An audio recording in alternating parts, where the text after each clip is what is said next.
welcome back to my channel. If you haven't done so already, you know what to do. Hit that subscribe button. Today I am making date squares, so let's get started. I have a casserole dish. Butter this up nicely.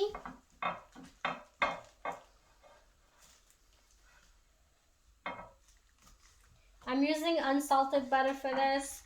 Really, this is just for the parchment paper to just be sticking to the casserole dish.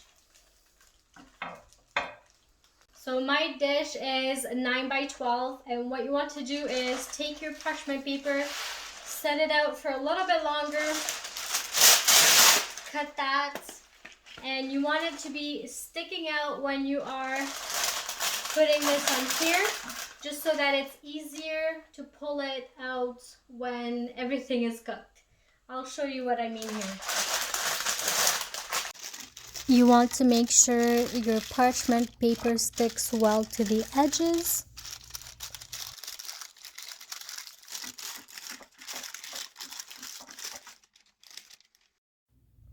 I cut out the extra parchment paper from the edges just to give it a clean look.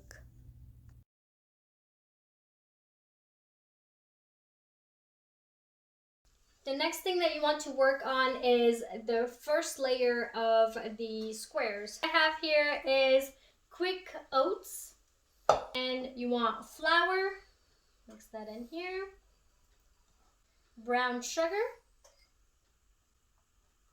butter, and baking powder.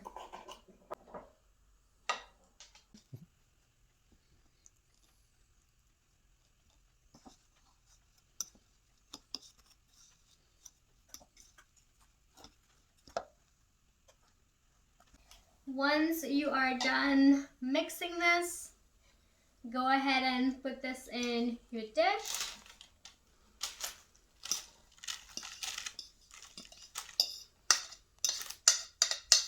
Like so. And then, of course, you want to take your fork and make sure you cover all of the areas. You don't want to miss out on any of these goodies.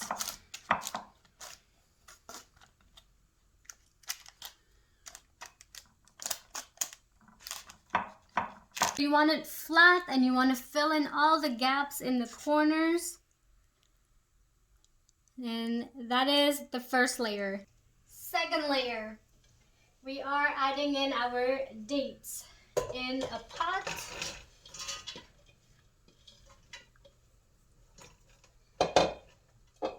We'll turn this on medium.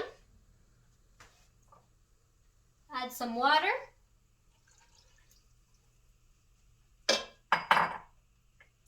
Brown sugar. And lemon juice. With this mixture, you'll have to keep stirring it because it will become like a paste, like you will see in a minute here. As you can see here, it's starting to boil, and that's when you really want to stir this pot because there's a lot of sugar in this, and if it burns, the whole thing is going to taste like burnt. So just keep stirring that pot.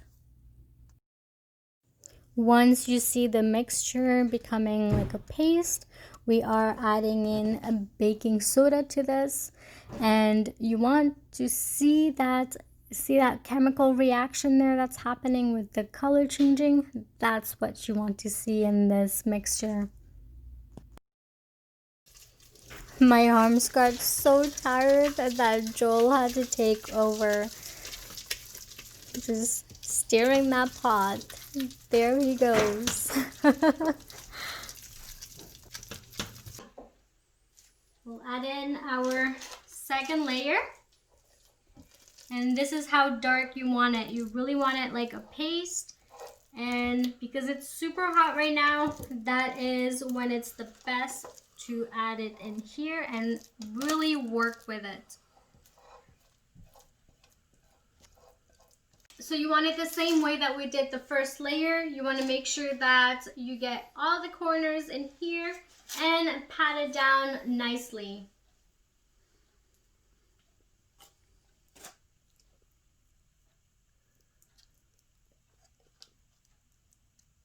While it's still hot, you want that third layer on here, and it is the same ingredients that we used for the first layer.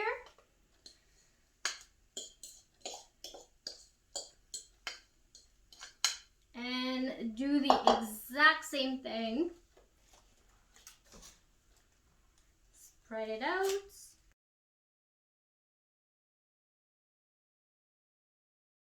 We'll put it in the oven at 350 Fahrenheit and in for 55 minutes. After 55 minutes in the oven, you want to let it cool completely. As you can see here, this is the final product and it is super delicious. So thank you for watching.